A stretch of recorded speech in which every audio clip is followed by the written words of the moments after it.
Buenas tardes. Buenas tardes.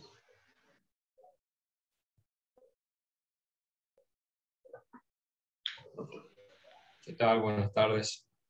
Hola, ¿qué tal, Sebastián?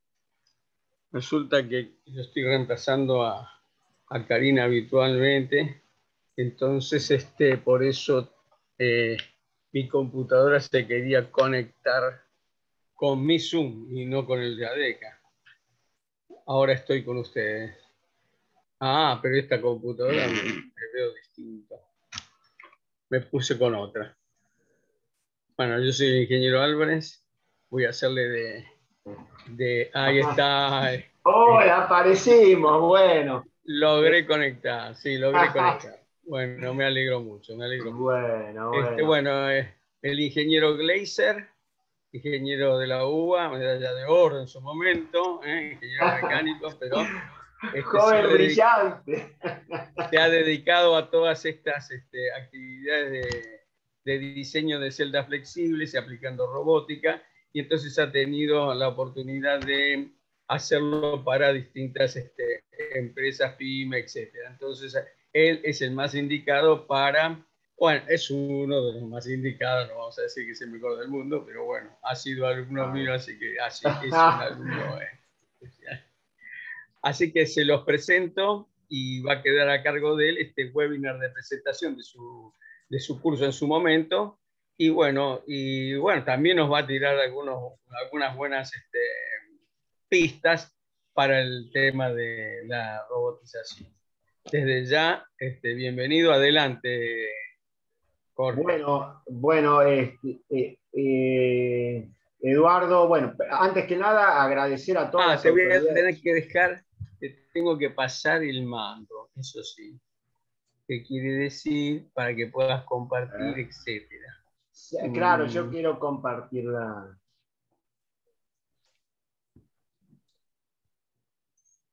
A ver ahí.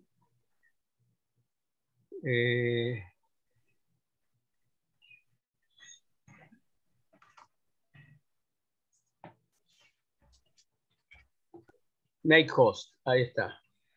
Jorge host. Ahora sos host y podés compartir pantalla, A ver. etcétera. Uy, ahí está. Ahí me pueden ver. ¿Ven la Sí, pantalla? perfectamente. Sí, sí, perfecto. Perfecto.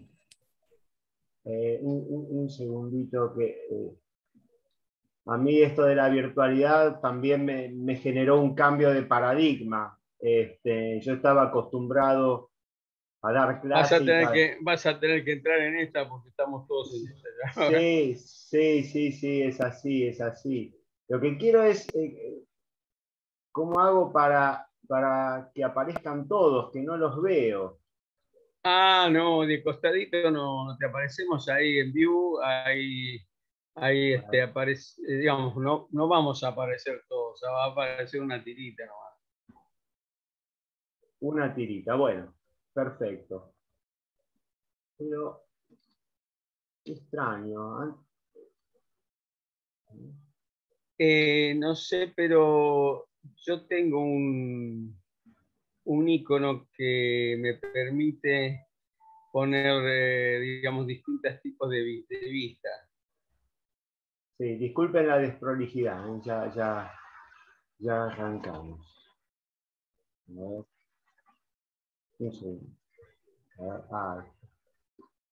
importa que nos veas a nosotros, asunto que nosotros veamos la pantalla. Sí, es así. Bueno, muy bien. Bueno, antes que nada agradecer a las autoridades de ADECA y en particular al ingeniero Álvarez por haberme cedido el espacio para preparar el curso de robotización en pymes y el momento ahora de esta charla como para poder hacer una pequeña primera avanzada de las temáticas a tratar. Bueno, antes que nada, me presento. Yo soy ingeniero mecánico por la UBA, tengo 55 años y desde los 18 que trabajo en entornos industriales en pymes, ocupando diferentes posiciones de responsabilidad en áreas de producción, manufactura, logística, calidad y en áreas de diseño. Y durante muchos años me ha tocado participar de desarrollos e implementaciones de tecnología en el entorno de operaciones industriales, en particular el diseño de soluciones robóticas y de automatización, ¿no? Entonces, este curso surge a partir de una inquietud compartida con otros colegas, en donde cuando muchas veces nos ocurrió que visitamos plantas y vemos que a veces hay robots que están ahí tirados en un rincón perdido, algunos usados de perchero, algunos inclusive con signos de poco uso, o sea que no llegaron a resolver, el proyecto no llegó a resolver la fase primaria de implementación. Entonces, ¿cuál es la motivación? Por lo que una decisión de innovación, una decisión genuina por parte del empresario pyme, que a veces se entusiasma por ver un robot funcionando en un stand de una exposición, o bien por la experiencia que recibe de un comentario de algún colega en una reunión, dice, bueno, vamos a invertir en un proyecto de robotización, y después termina en una frustración que no le hace bien ni a la organización, ni tampoco socialmente, digamos, ¿no? Porque aparece ahí como una grieta entre las empresas que pareciera ser que tienen todo resuelto y las pymes que muchas veces no saben cómo encarar. Si bien el curso en sí está centrado en el tema de robótica, el criterio general de cómo yo lo pensé y lo estructuré es un planteo sobre la innovación en general, ¿no? Cómo las pymes se posicionan frente a la decisión de innovar, que es una decisión estratégica y política, no es económica. Son múltiples las causas que coayudan a que un proyecto fracase.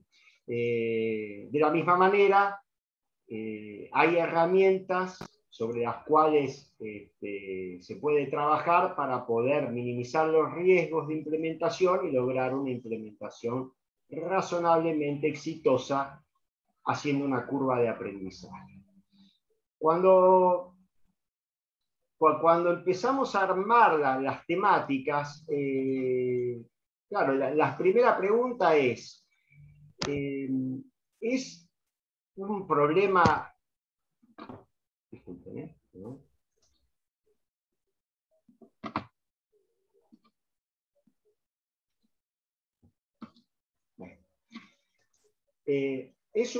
El tema, digamos, de por qué fracasan los proyectos, ¿es un tema de conocimiento, es un tema de recursos, o tiene raíces más profundas que se adentran en la cultura de la pyme, ¿no? Porque cuando uno ve las empresas grandes, sobre todo, digamos, aquellas que tienen una madurez grande en términos de robótica, como es la industria automotriz, bueno, es cierto, tienen recursos mucho mayores, tienen una infraestructura de soporte que los contiene, tienen su propia ingeniería a veces. Cuando un problema los excede, pueden consultar a sus casas matrices. O sea que hay digamos, como una red de contención que permitiría una implementación más lineal, digamos. En el caso de una pyme, bueno, ¿por dónde se empieza a robotizar? Si es que nunca se robotizó, o se tienen soluciones de automatización fijas, específicas, dedicadas para algún caso en particular. Bueno, la respuesta es compleja, porque a diferencia de lo que puede ser otra máquina de control numérico, como un torno, en donde hay una solución que por ahí está más cerrada, porque bueno, uno instala la máquina, prepara la capacitación, tiene el soporte y entra en funcionamiento. Un robot es un elemento más dentro de un sistema productivo que obliga a repensar la manera de hacer las cosas. Y yo creo que ahí radica la verdadera complejidad, que no es, que no es tecnológica, porque si bien, obviamente, cuando uno innova en tecnología, aparecen, digamos, nuevas necesidades de aprendizaje, las más profundas tienen que ver con el replanteo de hacer diferente las cosas. Para hacer diferentes las cosas, o sea, hacer las cosas de manera diferente, tenemos que pensar diferente. Y para pensar diferente, necesitamos replantear ciertos paradigmas que están implícitos en la conciencia de la organización, que en las pymes, sobre todo, no aparecen en forma explícita, como puede ser en organizaciones con mayor grado de madurez en términos organizacionales, en donde hay procedimientos, en donde por ahí ya hay digamos, una conducta hacia encarar una manera distinta de evolucionar en una estrategia productiva. Para lo que implica el universo PYME, bueno, muchas veces no es tan definido el rol claro de un project manager que tome, digamos, la posta, que puede interactuar con las diferentes áreas de la organización, porque un proceso de robotización corta transversalmente. Si nosotros ponemos un robot, es deseable de que esté funcionando de manera estable. Eso implica tener interacción con los sistemas de planificación de fábrica. Si las piezas que entran a la celda robotizada tienen que cumplir ciertos requisitos que muchas veces son más exigentes que la operación manual. Entonces, cuando uno compra el proyecto por parte del fabricante de robot o a través de un integrador, bueno, calcula un costo y después se da cuenta que en realidad hay que revisar todos los herramientales de las piezas para poder entrar en la celda y ser compatible con los sistemas de clampeo. Bueno, empiezan a aparecer una serie de efectos secundarios que, que hacen peligrar la vida del proyecto. Entonces, bueno, el planteo del curso está dividido en tres grandes etapas. Una primera sección que tiene que ver con el contexto, cuáles son los cambios que estamos viviendo actualmente en la industria a nivel mundial y en particular en la región y en Argentina. El segundo módulo ya sí se mete con lo que implica la cultura en la pyme y trata de brindar una metodología de trabajo dividida en 5 etapas, en donde cada una va a tener sus herramientas específicas como para poder minimizar los riesgos y asegurar una implementación exitosa. Y la tercera parte, ya en las clases finales, va a estar asociada a nociones de robótica industrial. Porque, bueno, para poder encarar un proyecto de robotización y tener un lenguaje básico con la persona, con los integradores o con la persona, digamos, que presente una solución, bueno, tener los elementos como para poder generar una propia evaluación e impresión antes de avanzar, ¿no? El segundo punto interesante del momento en el cual se plantea el curso tiene que ver porque este cambio en la manera de hacer está asociado a cambios que están sucediendo actualmente con lo que se llama Industria 4.0, ¿no? En realidad son los efectos de la evolución exponencial de la tecnología, en donde han madurado algunas tecnologías que están transformando radicalmente el entorno de operación de las compañías.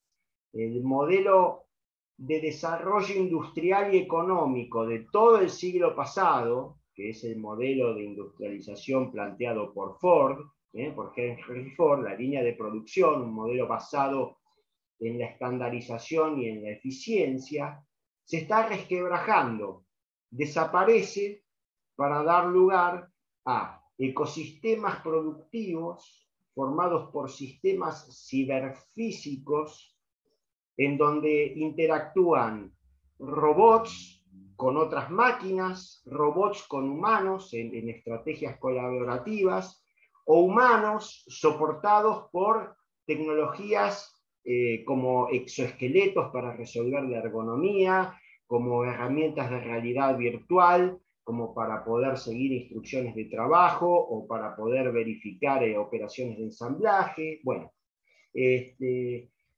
esto que suena por ahí medio de ciencia ficción es algo que es concreto, es real, es pagable, inclusive por una pyme, y está acá en Argentina. De hecho, una de las clases del curso va a estar dedicada a ver un ejemplo de implementación concreta sobre la industria automotriz, con todos sus números, con todos sus detalles, como para poder entender, cuantificar y ver cuán cerca se está de lo que pareciera ser algo lejano, ¿no? Pero bueno, nuevamente, se quiebran los paradigmas, o sea, los expertos en Lean Manufacturing nos vamos a quedar sin línea, o sea, nos quedamos sin línea, ya está, o sea,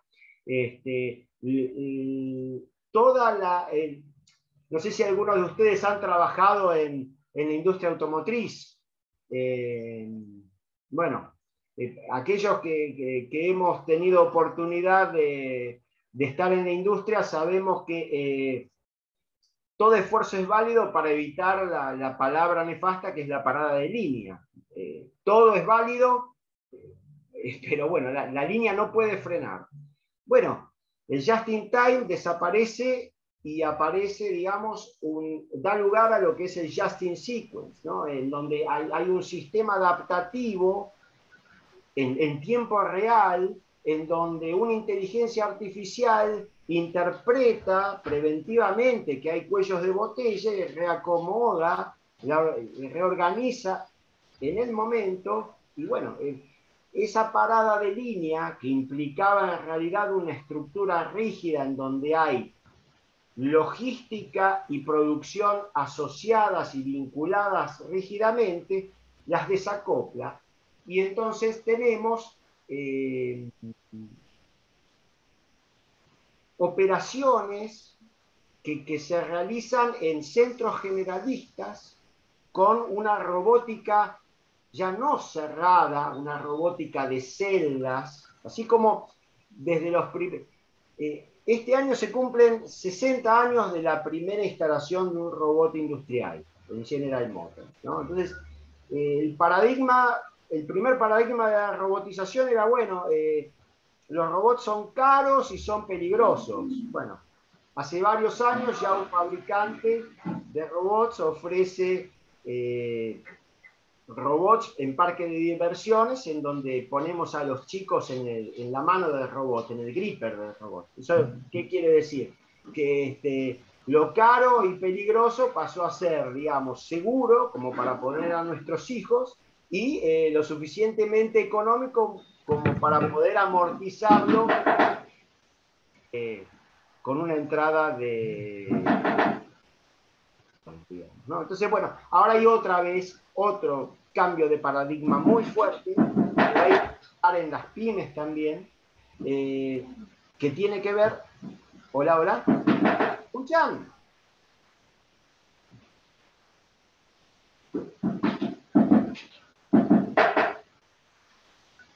Eduardo está así.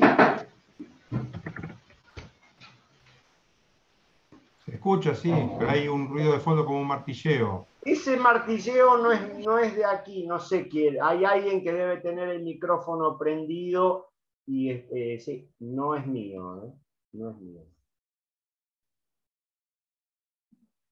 Bueno, entonces les decía, estamos saliendo de una robótica de celdas, una robótica cerrada, una robótica abierta con celdas generalistas, autoconfigurables, con el uso de herramientales que a su vez llegan a esa celda matricial a partir de vehículos autónomos o hibridados entre un vehículo autónomo que tiene un brazo robótico encima y también a estaciones de trabajo, de procesamiento, en donde hay humanos o hay humanos con robots en forma colaborativa. O sea, vamos a una robótica abierta, una robótica completamente distinta.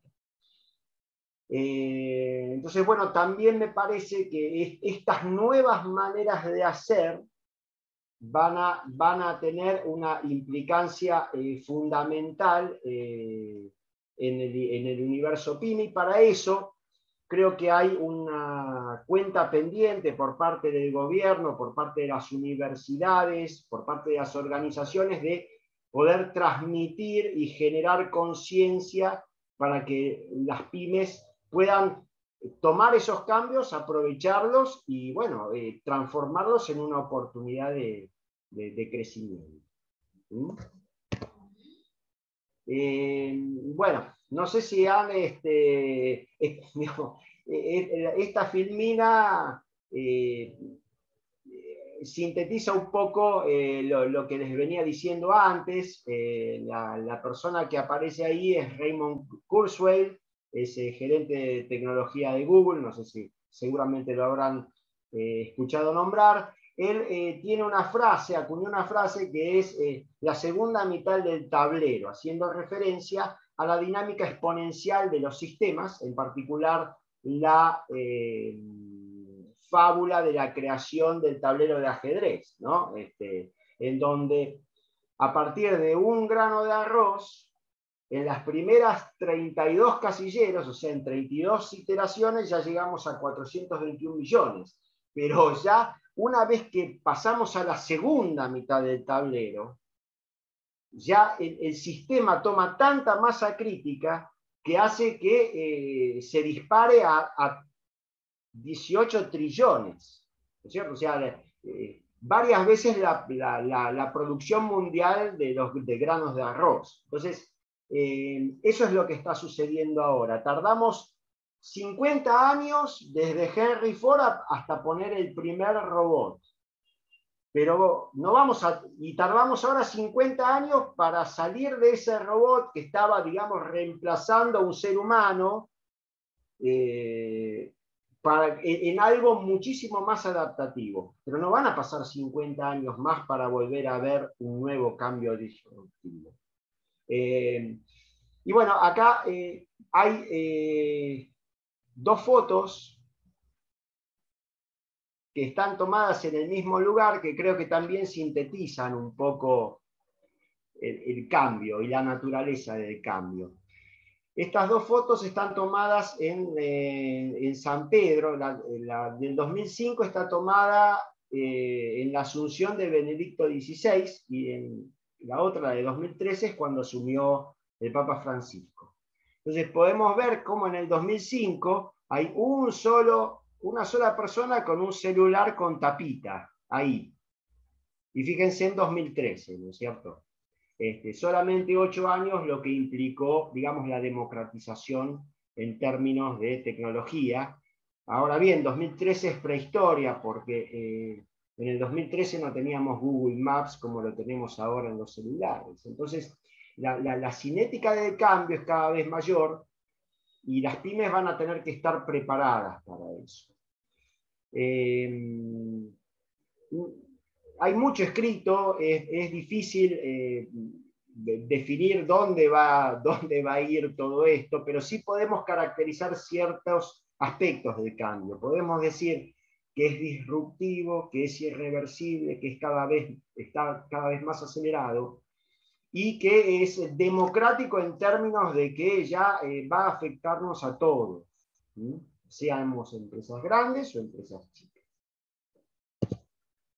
Bueno, otro de los aspectos en los que vamos a hablar sobre el curso es al recorrer un poco cuáles fueron las diferentes etapas con sus particularidades, cuáles son las ventajas y las desventajas, porque hay veces que no es necesario robotizar. Una solución de automatización fija puede ser suficiente como para resolver un problema. Digamos que ahí hay por eso la necesidad de formar un criterio, ¿no? Un criterio, un conocimiento. Bueno, una de las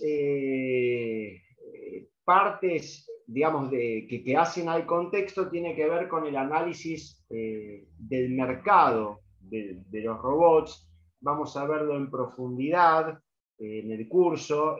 Lo vamos a analizar por región, por aplicación, o sea, por región, por país, por tipo de mercado, por tipos de aplicación.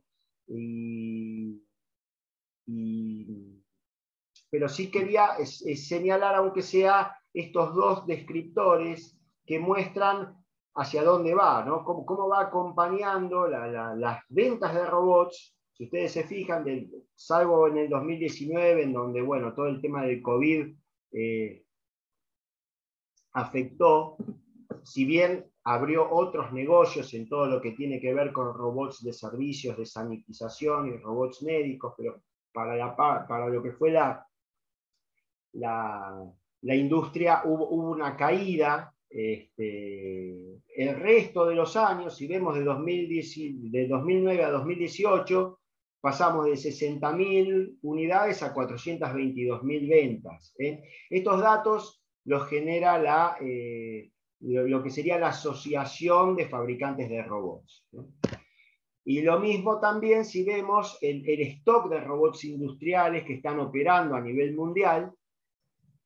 También vemos cómo pasamos de 1 millón en el 2009 a 2.700.000. De cualquier manera, estos son valores bastante conservadores, porque está tomando una vida útil del robot de 12 años, lo cual es muy conservador. Nosotros tenemos instalaciones funcionando con 15, 18 años y sin problemas, o sea que es muy probable que haya muchos más robots operativos, ¿no? ¿Cómo arman este número? Bueno, van haciendo el acumulado de ventas por fecha y van descontando aquellos que ya superaron los 12 años de antigüedad, ¿no? Bueno, otro de los, digamos, de los descriptores importantes es ver, esto es de Boston Consulting Group, cómo es la evolución de los costos de una instalación de robot industrial típica, separada en los 3 grandes ítems, lo que es el robot en sí, todo el tema de periféricos y lo que implica la integración e ingeniería. Bueno, ahí podemos ver que digamos, en 20 años se ha reducido más del 40% el costo estimado. Y es una tendencia que va a seguir. Bueno, otro aspecto que me parecía interesante avanzar ahora, aunque no podamos profundizar mucho, también estos son, digamos, es la visión de la Federación Internacional de Robótica, en donde ellos describen las principales tendencias futuras, los desafíos que plantean esas tendencias y cuáles son los facilitadores tecnológicos asociados a esos desafíos para poder resolverlos. Bueno, una consecuencia básica de la madurez de los mercados es la segmentación, entonces cada vez vamos a tener volúmenes menores de producción con mayor diversidad, se abren los portfolios de productos, hay ciclos de vida cada vez más cortos, el tema de lo que implica los costos por los tiempos de inactividad, cada vez hay más sensibilidad frente a eso, y el aumento de la intervención humana ya de manera colaborativa, porque los robots industriales clásicos están aislados, porque se consideran máquinas altamente peligrosas. Los robots colaborativos ya poseen la suficiente inteligencia artificial e infraestructura de sensores como para poder interactuar con los humanos siguiendo a los humanos en un ambiente seguro, ¿no? De cualquier manera, todo esto es un campo relativamente nuevo, se está haciendo un proceso de aprendizaje, pero bueno, ya es concreto.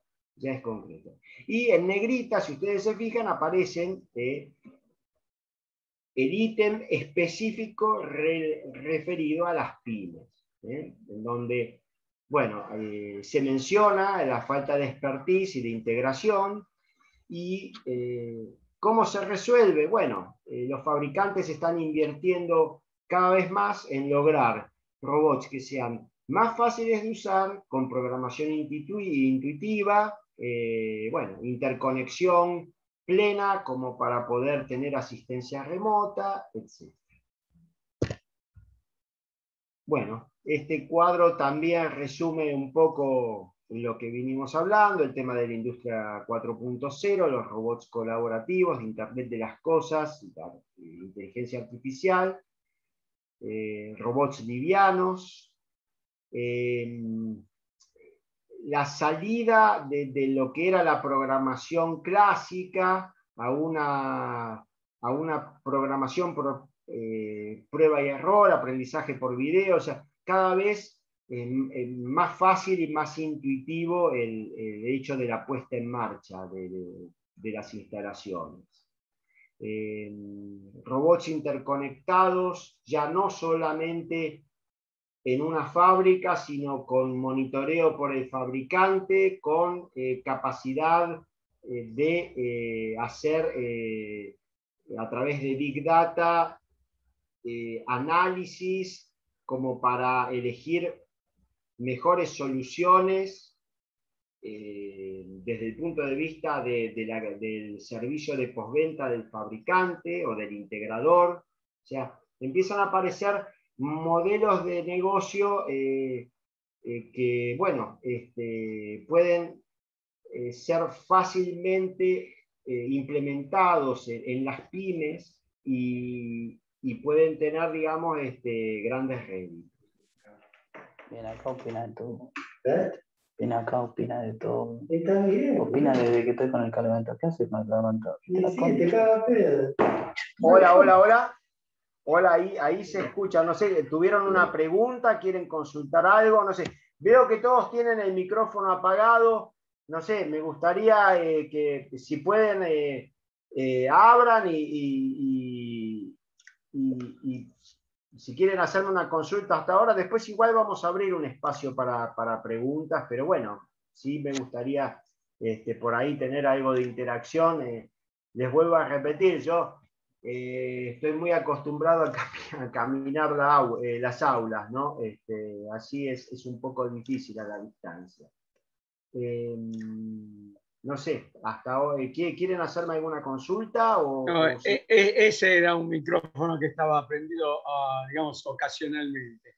Igual Okay, yo okay. ya les dije en el chat que piensen preguntas para el final, o bien, si vemos que la pregunta calza, te la voy a tratar de transmitir. Con mucho gusto, con mucho gusto. Bueno, seguimos adelante entonces. También va a haber en el curso un capítulo dedicado a lo que se llaman robots de servicio, no solamente los manipuladores robóticos clásicos. Acá vamos a hablar sobre exoesqueletos, sobre vehículos autónomos que están posibilitando la reconfiguración no solamente de almacenes, sino también de las fábricas.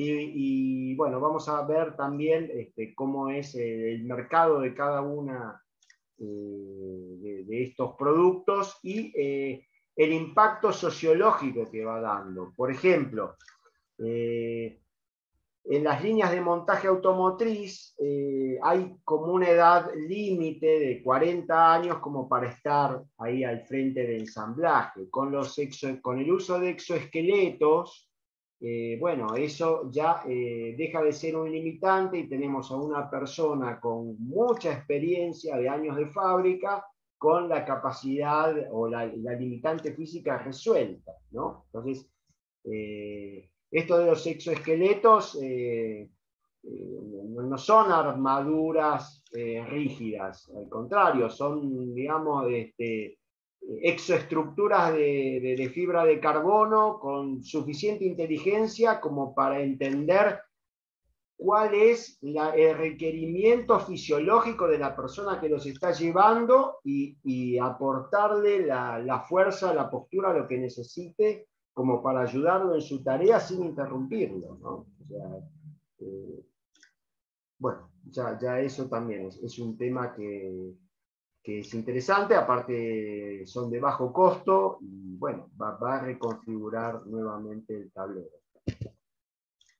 Bueno, ya la segunda parte del curso va a estar dedicado a, primero, hacer un paneo de todas las aplicaciones principales de la robótica industrial, el manejo de materiales, carga y descarga de máquinas, las operaciones de ensamblaje, inspección, soldadura, pintura.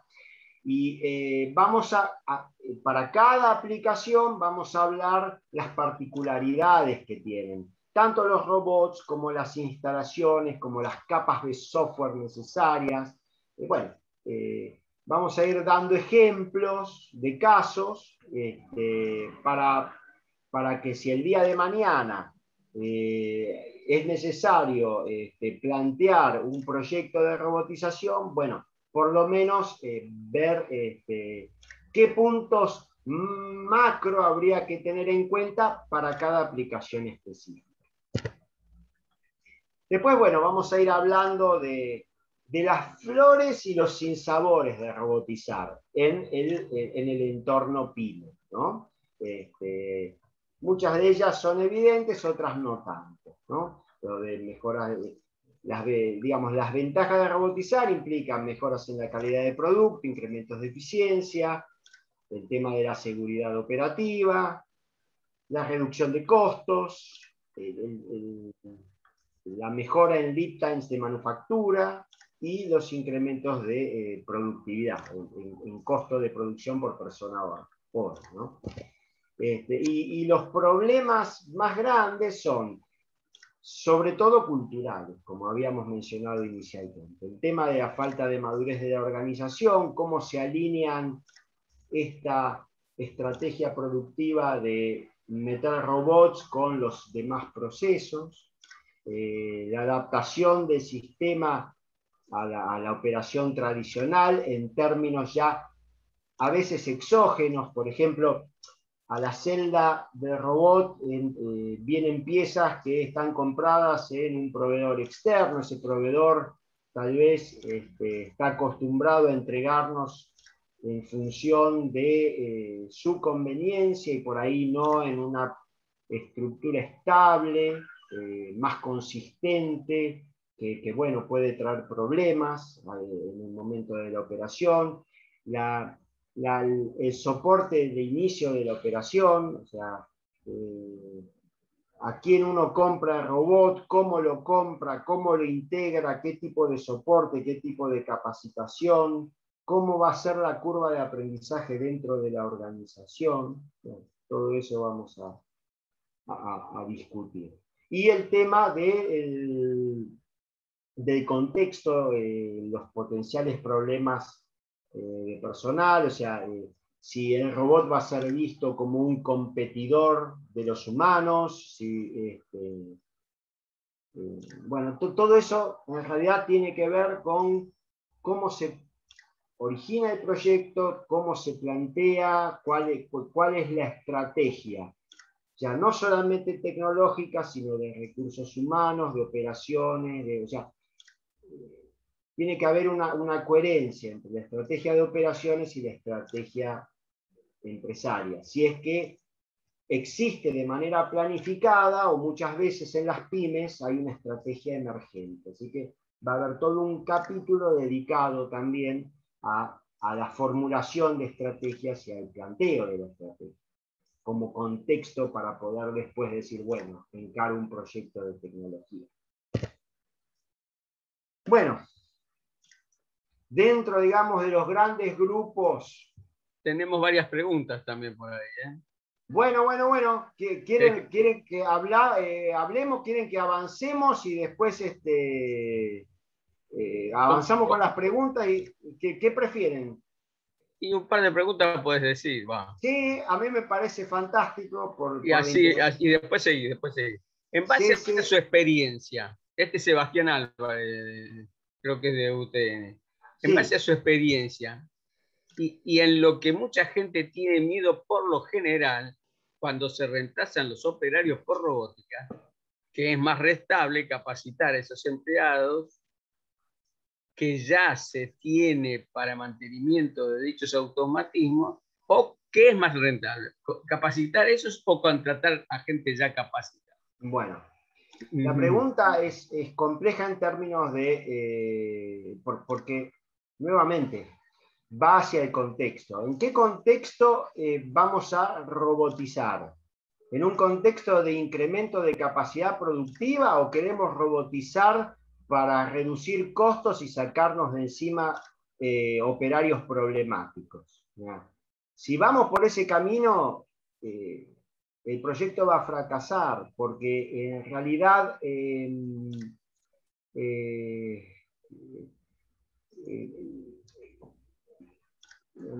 la mejor manera, de acuerdo y con eso te contesto la pregunta, Sebastián. De acuerdo a mi experiencia, la mejor manera es integrar a las personas en el proyecto, ¿no? Tiene que haber un alineamiento desde el punto de vista de los recursos humanos y una voluntad de aprendizaje también. Pero eso tiene que ver con un contexto de la cultura de la empresa, de la pyme. O sea, cómo están los operarios.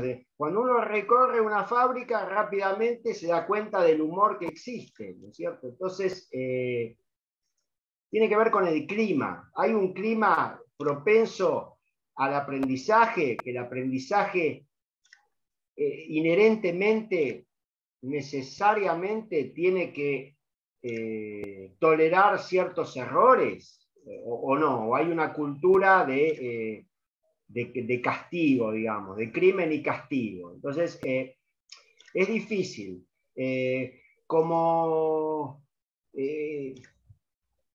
Muchas veces uno pregunta, bueno, la gente de mantenimiento que sí tiene experiencia en automatización, entonces dice, bueno, a ver, ¿cómo es cuando uno empieza? No, tenemos un par de muchachos que andan bien. Bueno, ¿alcanza eso o implica una capacitación? Siempre que se puede integrar a la gente en el proyecto, me parece que es la mejor de las opciones.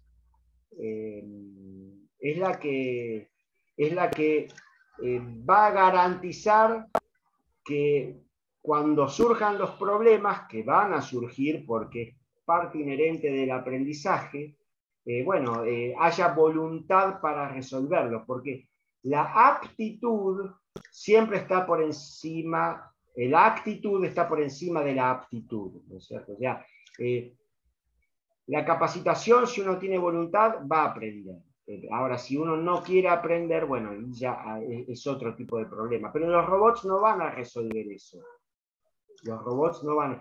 Justamente, la dirección, ¿no? Una de las mejores definiciones de dirección que a mí me gusta es la que dice que dirigir es crear contextos. Entonces, bueno, ¿qué contexto estamos creando? Si el contexto no es bueno, no es un tema de costos, de qué conviene, si capacitar o traer gente capacitada. Porque esa gente capacitada, si está en un ambiente en donde no va a poder tomar decisiones o no va a poder tener su espacio de aprendizaje para formar a un equipo de gente, bueno, va a ser complejo también. No sé si con esto respondí.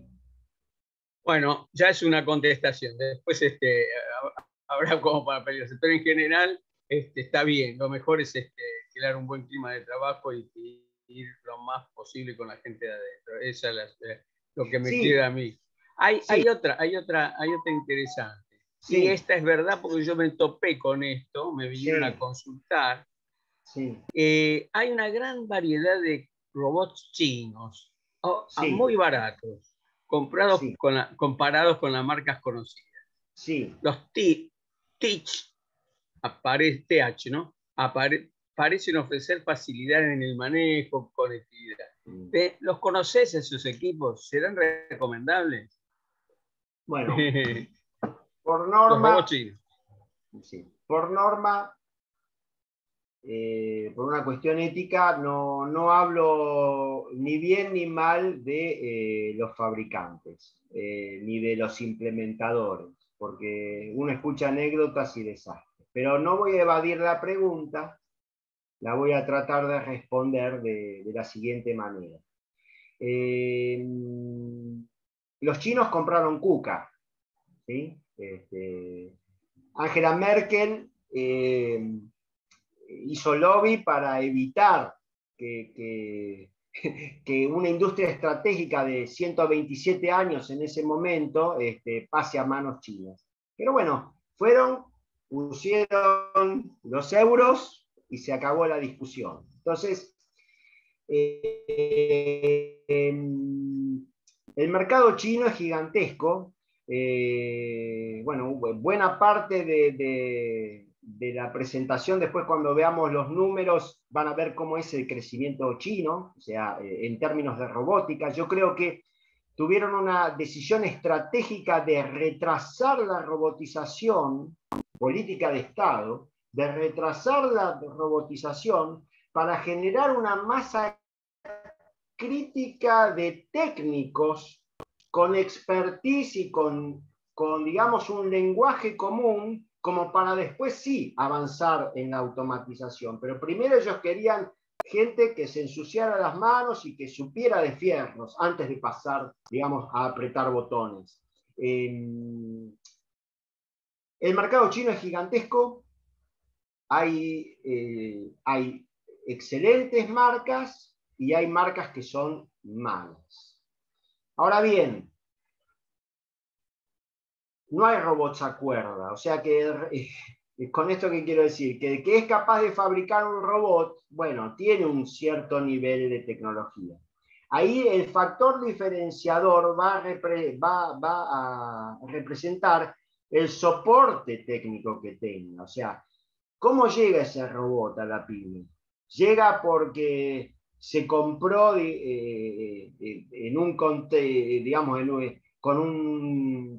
con un trader, vino o hubo un integrador que se hace responsable de un proyecto de robotización, no solamente del robot, porque lo que menos va a fallar es el robot.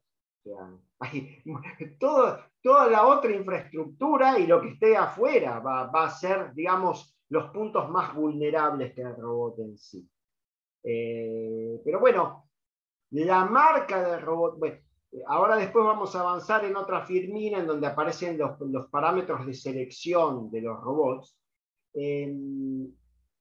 La marca del robot, o sea, el fabricante y sobre todo el integrador y el soporte, todo eso va a ser al éxito o al fracaso del proyecto, ¿sí? No solamente. Eso es como decir, bueno, compro un BMW Serie 7 y bueno, le voy a poner nafta que compro en cualquier lado, o sea, tiene que haber un alineamiento. No sé si quedó contestada. Sí, por ejemplo, si me voy a un lugar donde no hay ningún servicio, por ahí me resulta mejor una camioneta, qué sé yo, que no es electrónica, porque ahí no voy a conseguir nada. No, lógico.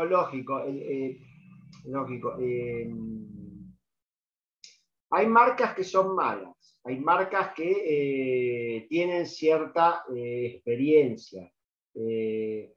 Va a haber en el curso todo un capítulo dedicado a los sí, a los no y cómo evaluar un proyecto. O sea, tiene que ver con eso, cómo evaluar un potencial proveedor, ¿no? Ver cuáles son las experiencias, no solamente en un video, en un demo, sino a ir y hablar con clientes concretos, preguntar cómo fueron resueltos los problemas, no tanto cuán rápido se mueven los robots, porque todos más o menos, si están bien elegidos, se van a mover razonablemente igual. O sea, bueno, son muchos elementos.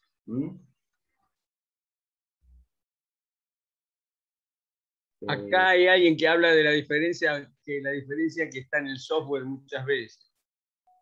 En el software. Bueno, ahí también hay todo otro o sea, ¿qué acompaña el robot? ¿Qué software lo acompaña? Mira, son muchos elementos. Voy a pasar unas filminas y después vuelvo para mostrarles. Dale.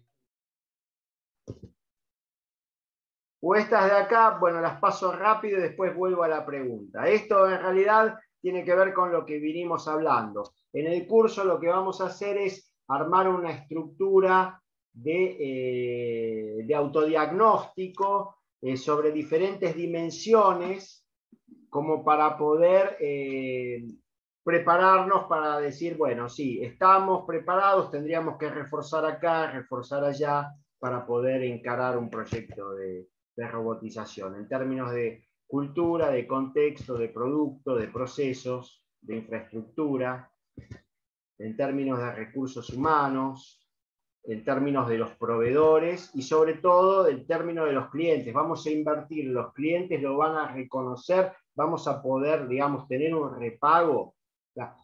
Otra de las actividades que vamos a hacer en el curso va a ser analizar un caso concreto de implementación en una pyme con las herramientas de repago. Vamos a analizar las diferentes alternativas de ampliar turnos, con operación normal o bien robotizar. Bueno, vamos a trabajar un poco sobre eso. Acá esto es lo que yo les mencionaba, la metodología planteada en cinco etapas. Ahora vamos y voy a volver para aquí después.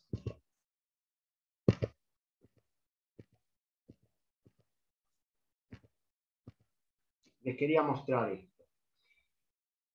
Uno, ya en la última etapa del curso, que tiene que ver con robótica industrial, vamos a hablar sobre, sin meternos demasiado en la matemática, pero sí hablar sobre lo que implica la cinemática directa, la cinemática inversa, para poder entender cómo son los movimientos y cómo es la estructura del control de un robot a nivel informativo o introductorio, ¿sí? Pero por lo menos para poder tener un lenguaje básico de interlocución con el integrador o con el fabricante del robot. Bueno, ¿cómo se mueve el robot? En realidad depende del software, pero también depende de cómo se lo programa. Y depende también del contexto, ¿sí? Porque, a ver, en general no hay un robot solo operando. Tenemos múltiples robots que son esclavos de otra inteligencia de orden superior por ahí.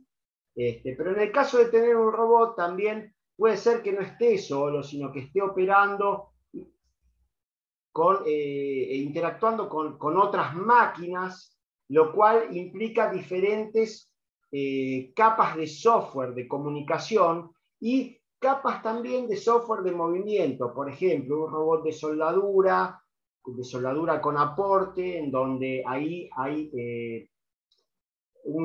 sobre el software de movimiento del robot, en donde le podemos pedir al robot que cuando haga el cordón vaya siguiendo algún patrón específico, regule también e interactúe con la máquina de soldar por la velocidad de aporte, el pregas, el posgas. Bueno, lo mismo en el caso de un robot de plegado, en donde queremos que el robot, a medida que va plegando, vaya acompañando el movimiento, ¿no?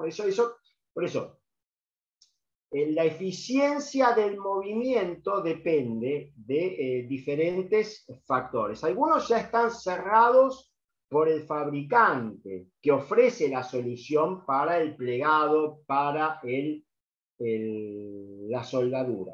Y hay otras que tienen que ver con la programación, con el expertise en la programación. Uno a veces ve el robot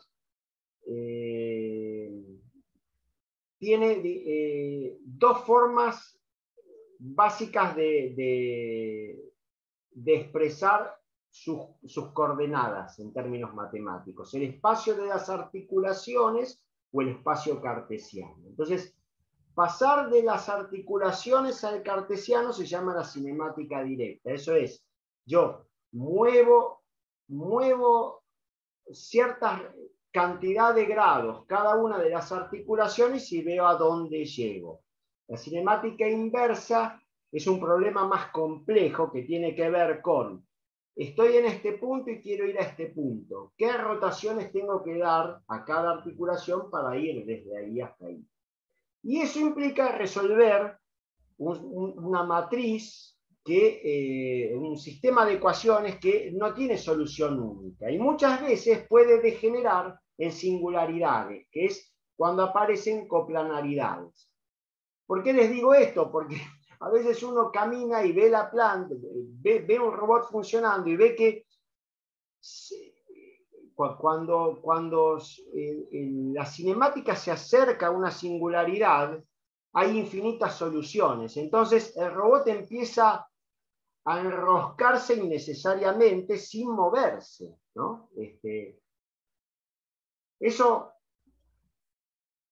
bueno, a lo largo de miles de ciclos puede influir en la vida útil de los reductores. O sea, hay maneras más elegantes o mejor dicho, maneras más sofisticadas de poder programar un robot que ya dependen de la experiencia, ¿no? De la curva de aprendizaje. También de si el fabricante o el integrador en su capacitación hizo énfasis en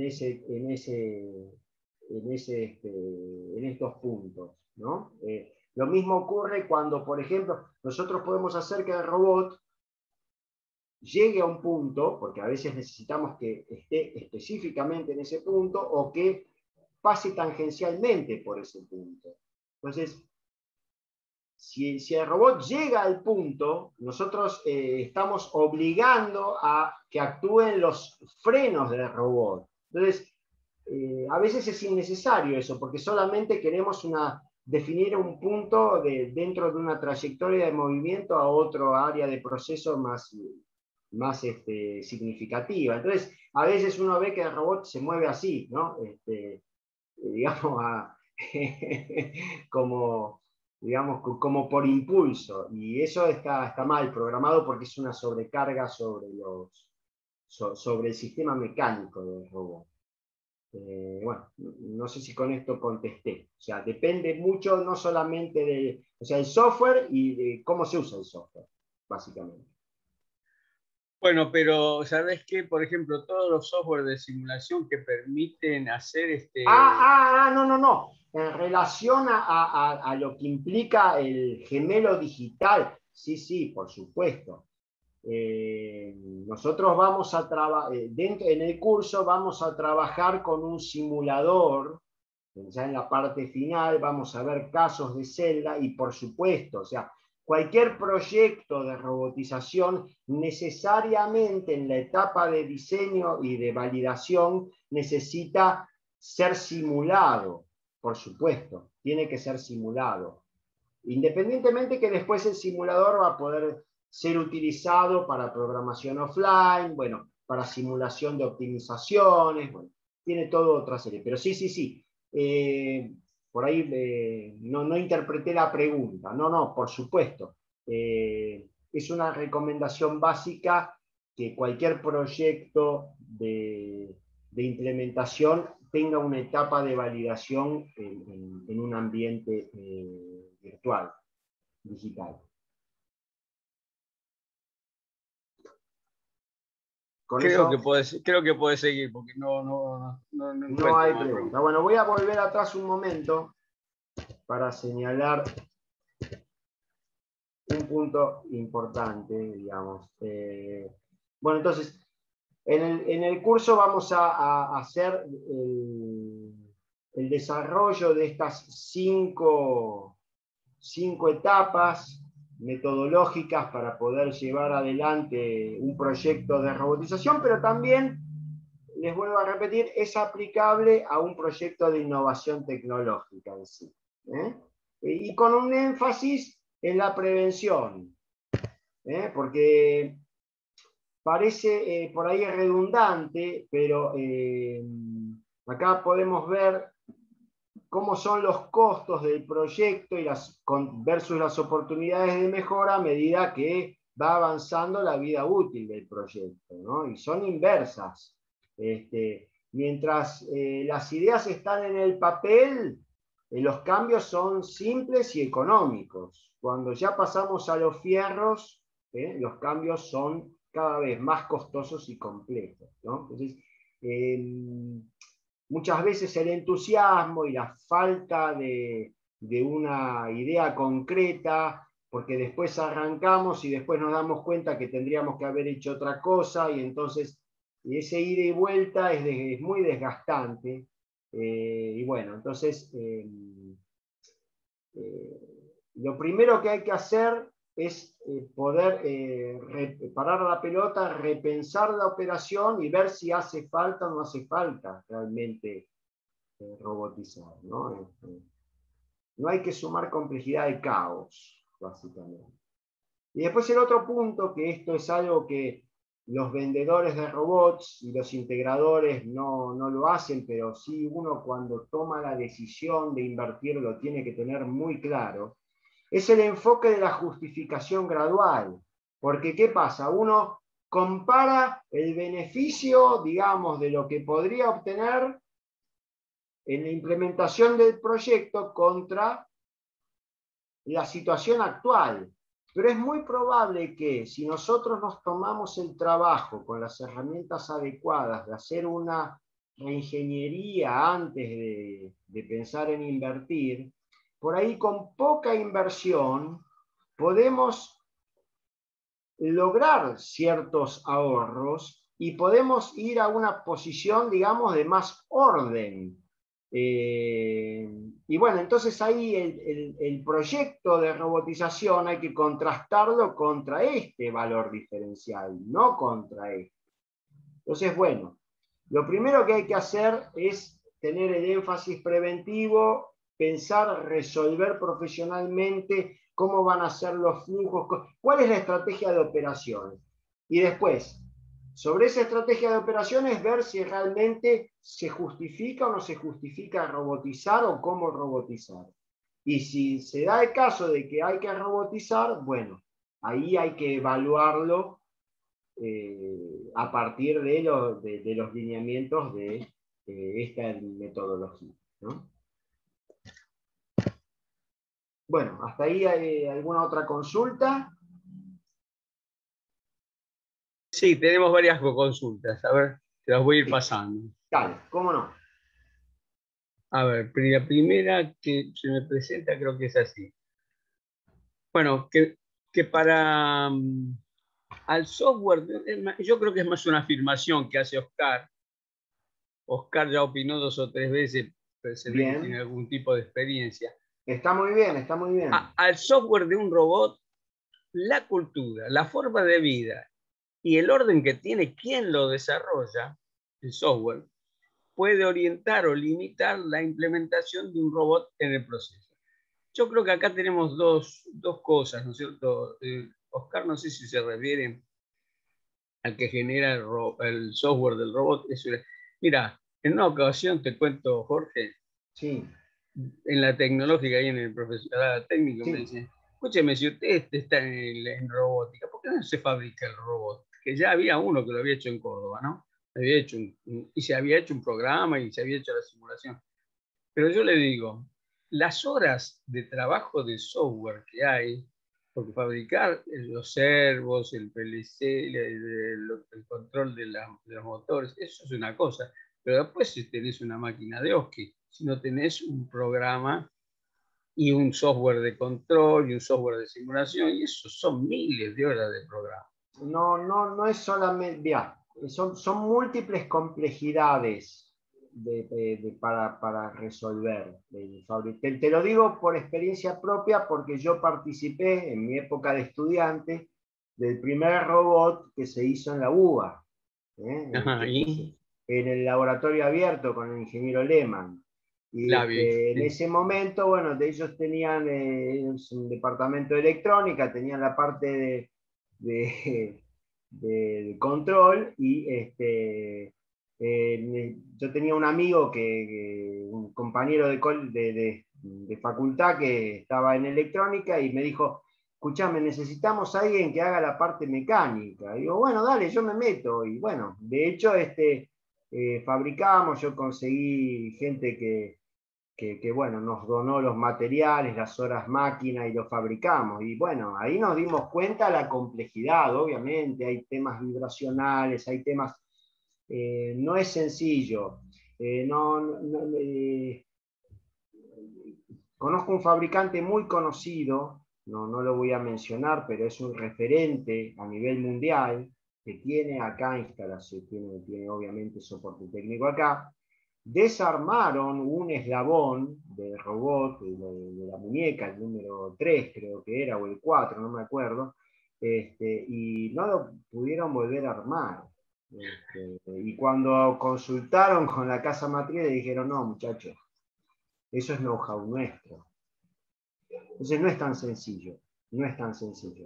Por supuesto, hay complejidades que se van sumando. Pero para el usuario del robot en sí ya están resueltas. Eso es desde el punto de vista de lo que sería la fabricación del robot. Que, bueno, ahí también es una decisión política.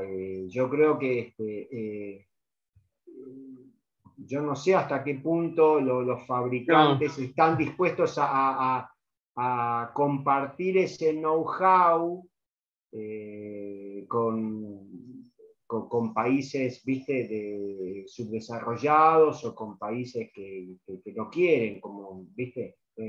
Es difícil porque los robots también pueden después ser utilizados para defensa, entonces hay restricciones, o sea, no es tan sencillo. Bueno, en definitiva te cuento la anécdota. Vino un director como la gente y nos compró el robot, así que nos compró un robot chiquitito con programa y todo. Eso no quiere decir que no se puedan crear automatizaciones híbridas, ¿sí? Por ejemplo, yo implementé eso sin llegar a comprar un robot, lo que era un sistema de extracción de una prensa de inyección de plástico bastante importante.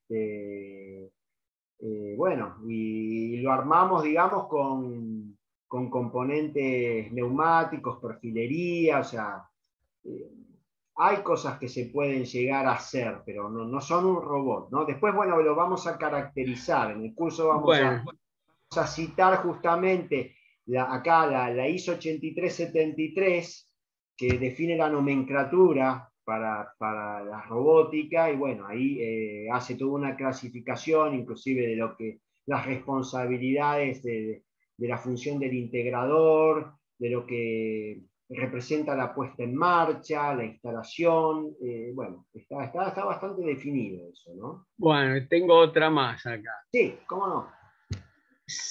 Yo creo que es gente que se quiere meter ya más adentro, pero eso viene al final.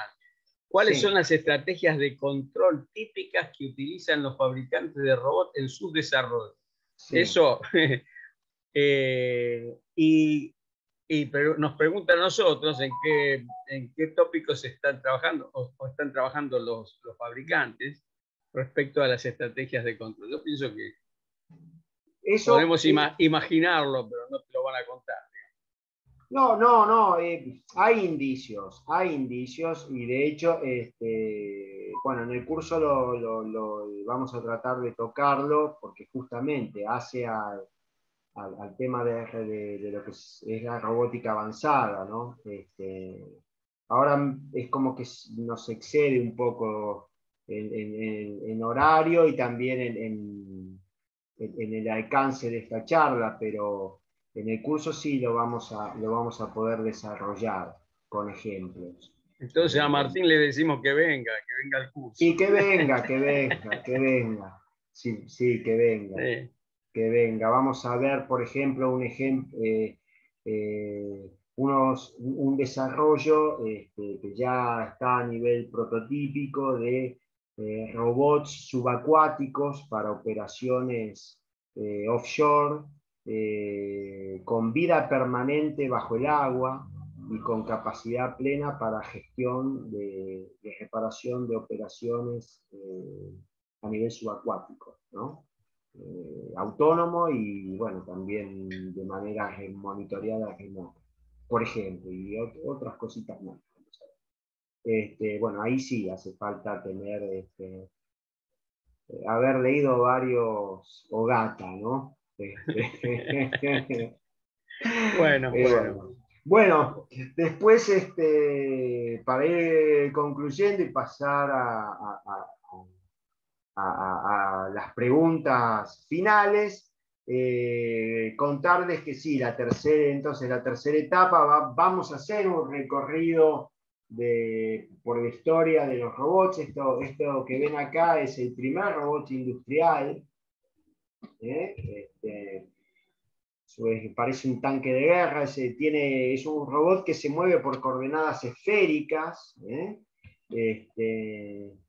Es un desarrollo que hicieron George de Boll y Joe Engelberger, y bueno, pesaba 2 toneladas, se movía, digamos, con actuadores hidráulicos, fue en una planta de General Motors, y bueno, en el otro extremo tenemos, no sé, un robot colaborativo de KUKA que tiene capacidad de carga de 7 kilos y pesa 16 kilos, ¿no? Entonces, bueno, de 2 toneladas a 16 kilos. ¿No? Pero de nuevo, hay bastante experiencia en robótica tradicional. O sea, sobre eso podemos hablar bastante. El desafío está en lo que está viniendo ahora. Y ahí sí, bueno, va a haber que hacer una curva de aprendizaje que en algunos casos va a ser dolorosa. ¿Sí? Bueno, vamos dentro de lo que es la sección de robótica, vamos a hablar sobre los diferentes componentes, vamos a ver algunos ejemplos de diseño de grippers, que son elementos sensibles y hacen al éxito o al fracaso del proyecto en sí mismo. Bueno, vamos a recorrer esto con ejemplos de buenas prácticas de programación. Pues sí, ya vamos a hacer una caracterización de los diferentes tipos de robots existentes en el mercado, qué ventajas y desventajas tienen, y vamos a ver con diferentes ejemplos, vamos a explorar cada uno de los parámetros de selección de un robot industrial. Como para, de cualquier manera, les adelanto que el robot es lo último que se elige en un proyecto de robotización. Es tal vez el elemento menos importante. Bueno, muy bien. En Sí, este momento no tengo preguntas, Jorge, pero las fuimos diciendo. No sé si... Bueno, también, también en la última etapa, y sí, vamos a hablar sobre la modelización, sobre la validación, y vamos a ver algunos ejemplos en el simulador, porque en los videos de YouTube son lindos, pero hay cosas que por ahí no se ven, y sí me interesaría transmitirlas para que lo tengan como referencia en el caso de que digan, bueno, queremos avanzar con algún proyecto. ¿Mm? Bueno, ahora sí, estoy abierto a cualquier inquietud que ustedes tengan. Parece que ya te jorobé con todas las preguntas, no sé si aparece ninguna. Pueden abrir el micrófono y hacerla directamente a Jorge, ¿eh? Por favor, Me parece que, es decir, a ver, ¿alguno más? Sí, perdón que haga esta pregunta, pero entré tarde y Dale, no quise Ezequiel. interrumpir. Esto va a ser, o sea, es la introducción a un curso de robótica que está por empezar, que va a ser de forma virtual, o sea, ¿entendí bien? Así es, el curso está estructurado en 12 horas, dividida en 4 clases de 3 horas cada uno. Sí. Lamentablemente, por la situación contextual, va a ser online, o sea, no vamos a poder jugar con un robot de verdad. Vamos sí a recorrer estos 3 grandes capítulos: el contexto, el proceso de la robotización en las pymes, y nociones sobre robótica industrial, y vamos a ir aportando sobre todo en la segunda parte, que es lo del proceso de robotización, una metodología y herramientas como para ayudar a aquel que quiera iniciar un proyecto de robotización, contar con criterios y con algunas herramientas como para poder minimizar los riesgos, por un lado, del proyecto en sí, y asegurar la implementación exitosa, ¿no? También preguntan, acá Nazareno pregunta si vas a dar algo sobre las tablas de carga, ¿viste? Es decir, las tablas de carga del robot, o sea, las cargas que van a soportar. Sí. De hecho, cuando vamos a los parámetros de selección, bueno, ahí va a aparecer el tema de la carga útil, y cómo interactúa esa carga con el diseño de Gripper y con las solicitaciones dinámicas. Esto también define la aptitud de un modelo frente a otro. Hay robots, digamos, que se instalan en plataformas móviles, robots que solamente pueden estar en el piso, robots que se pueden montar sobre rieles, sobre el techo, sobre una pared. Ahí cambia un poquito los requerimientos mecánicos. Bueno, justamente ahí empiezan a tomar valor la simulación en los entornos virtuales, ¿no? Para realmente estar seguros de que cuando vamos a invertir no nos vamos a llevar sorpresas. Desde el punto de vista técnico. Sorpresas desde el punto de vista organizacional, bueno, ahí vamos, por eso también hay que plantear una estrategia conjunta, no es solamente un tema tecnológico, ¿no? Bueno, no tengo ahora más preguntas. ¿El costo del curso? Ay, no, hay que entrar en la página. Eso, De la máquina. Mira, depende si sos socio, si no sos socio. Creo que los cursos, no sé cuántas, depende de las horas de duración. Es decir, en la página vos vas a encontrar si vos sos socio o no. Bueno, no importa. Si no sos socio... No, yo fui socio con la dale. universidad. No, pero está bien, está en la página. O sea, sí, ya hice muchos cursos, pero bueno, hace rato que dejé de estar desligado con la asociación. Bueno, no importa, porque vos podés hacerlo, ¿cómo se llama? En principio podés conectarte también, viste, directamente agarrás y escribís algo en el foro de la asociación. Bien. Y también, sí. Pero yo te recomendaría que vayas directamente a cursos y ahí inscribirse y te puedes inscribir en el curso, ¿viste? Viste que la asociación tiene, claro, para el socio es más barato, pero bueno, ¿qué vas a hacer? Si ya no participas, no importa. Puedes hacerlo igual, o si no, asociarte de vuelta. Okay. Estás invitado.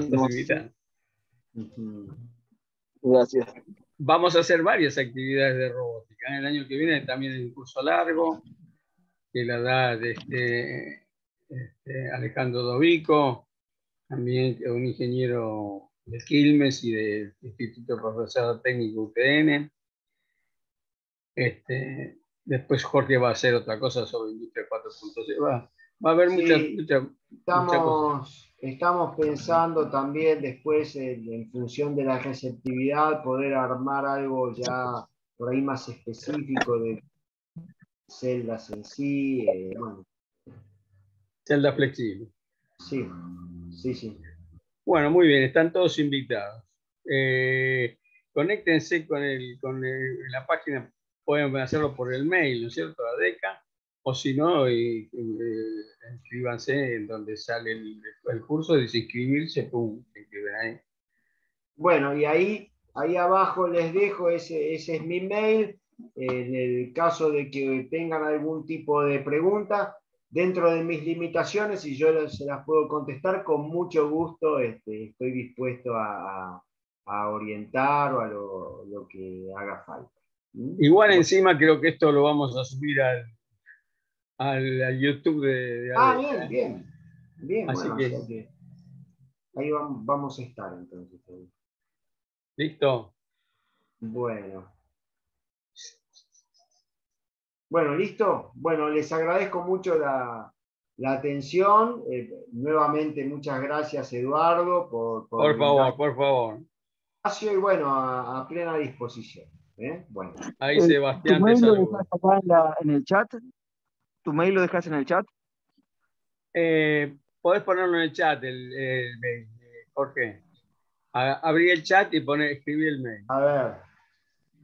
Esperá, déjame ver cómo... O si no, lo pongo yo. ¿Cómo es Jorge? Es Jorge JG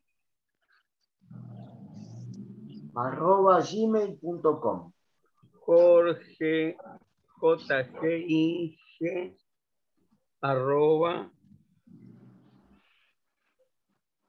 @gmail.com. Sí. Bueno, ya está. ¿Cuál chat? Listo. Ya lo mandé al chat también. Gracias. Okay. Muchas gracias. No, por favor. Bueno. Quedamos conectados. Entonces. Bueno, muchísimas gracias. Que sigan bien. Chao, me voy. Hasta luego, Jorge. Hasta luego. Gracias.